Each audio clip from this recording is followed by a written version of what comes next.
I think there's very few things in life that are so satisfying as having something explained in such a way that perfectly communicates it to you. Something that might be confusing, something that might have been difficult to understand, and I think that almost every single person here felt that in some way listening to something that Charlie Kirk said. It's an ability of his that spans generations and that has touched, without a doubt, millions of lives all across the world. For me, it was particularly impactful to hear the concern and the way in which this assassination touched even those closest to me, who I would have never assumed would have been so touched. My family is by no means a political one, but it was my dad who called me up and just wanted to talk in order to decompress, and I'm sure that many of us are feeling the exact same way. I'm sure that what Charlie Kirk did motivated the young people just as much as it motivated their parents, the boomer generation, and everybody else who listened to it.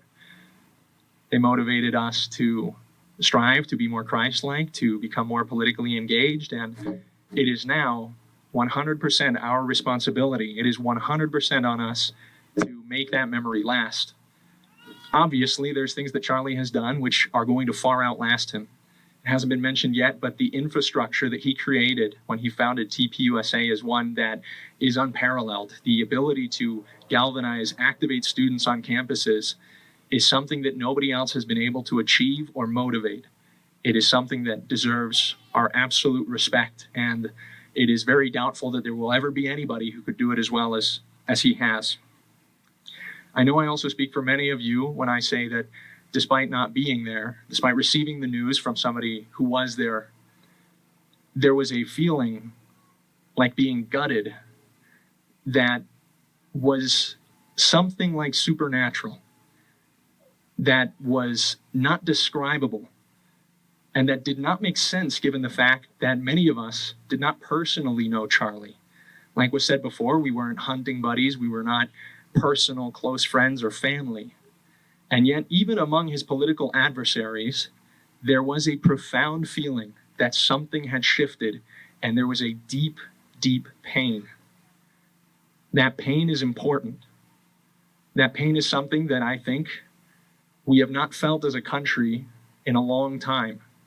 And it is a pain that now has the ability to help all of us come together in an important way and realize that we are all children of God, to realize the worth of every single one of us. That pain is exactly what must galvanize us right now to act and to take so serious this fight.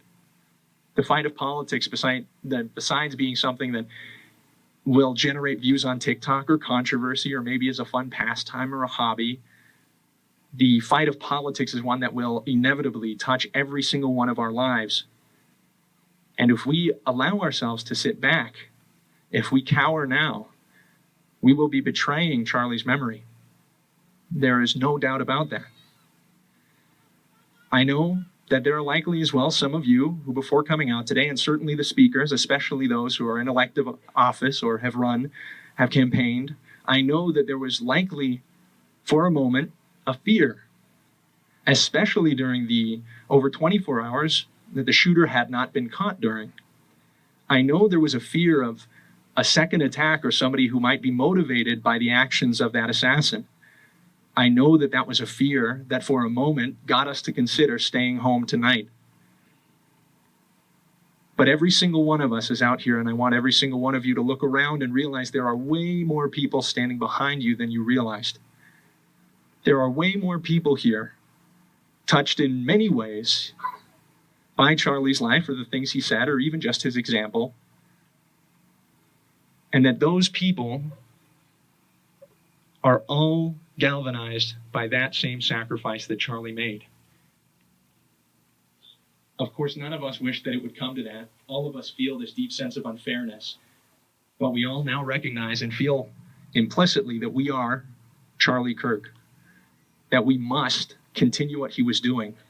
And the fact that he was killed having these conversations on a campus is no reason to stop having those conversations on campuses. It shows just how important those conversations are. They were important enough to kill over for political rivals, which means they are more than important enough to say, to speak up for. The reason we felt that supernatural pain, something that can't be described, something that doesn't make sense, because I'm sure all of you have seen violence in your lives. I'm sure all of you have seen a video on the internet of some gruesome tragedy, but it was before seeing the video, it was before seeing the way that his life was taken that we felt that pain. Some of us, unfortunately, were there to witness it, but there were so many more people who were not there and felt the pain nonetheless. This describes to us the stakes of the game. This describes to us that there is something eternal and that there is something much greater than us at play within politics and within these conversations.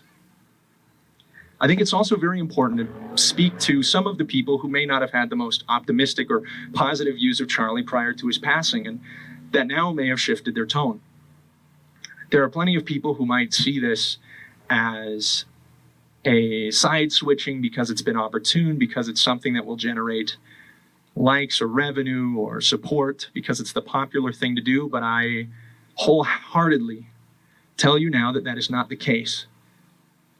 When people pass suddenly in our lives, when important people are taken from us, it is natural that our perspective of them and our appreciation for them changes. And those of us who have lost a loved one are very painfully aware of that. It's not hypocrisy to appreciate him more now that he's gone. It's human. And it is an important realization that oftentimes we are not merciful enough. We are not empathetic enough during our lives and during our interactions with those people. These are the moments that remind us how we need to be always. It is not hypocritical, it is human. I'd like to end citing some of the things that were also cited by Governor Cox today, a statement of Charlie's which I love, which is always forgive your enemies. There's nothing that drives them crazier. And it's true. There is nothing more valiant than true forgiveness, than true love being what motivates our political goals. And frankly, there is nothing that will ever get you to work harder than love. Families understand that. Thank you.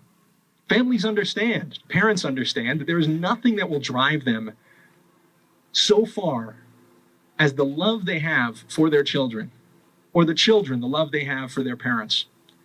That love that we feel, which is a reflection of the pain we felt at Charlie's loss, is exactly what will drive us to create political solutions and change the state of Utah forever. But our memory is short. It is up to us to remember the name of Charlie Kirk. It is up to us to honor that memory and to not forget. The news cycle is so fast. The human mind and its short-term memory are so flawed, so weak, that we must actively work to remember these cases. We must actively remember those people who have died, like they were our own family. If we don't do so, we will lose. The adversary, either politically or spiritually, counts on a failure in memory. He relies on our inability to appreciate the past. And luckily, Charlie has left behind a legacy that cannot easily be washed away. But nonetheless, it is absolutely our duty to remember him. Thank you all so much for allowing the pain that you feel to get you out here tonight. Thank you all so much for remembering Charlie, for honoring him, and thank you for allowing it to increase the love that exists on the earth. There is no more important political weapon, political motivation. There is nothing more powerful in the world, frankly, than the love that we can feel for those people. And I love Charlie Kirk for inspiring all of us to be a little bit more Christ-like and to certainly take more serious this grand battle that we are involved in. Thank you very much.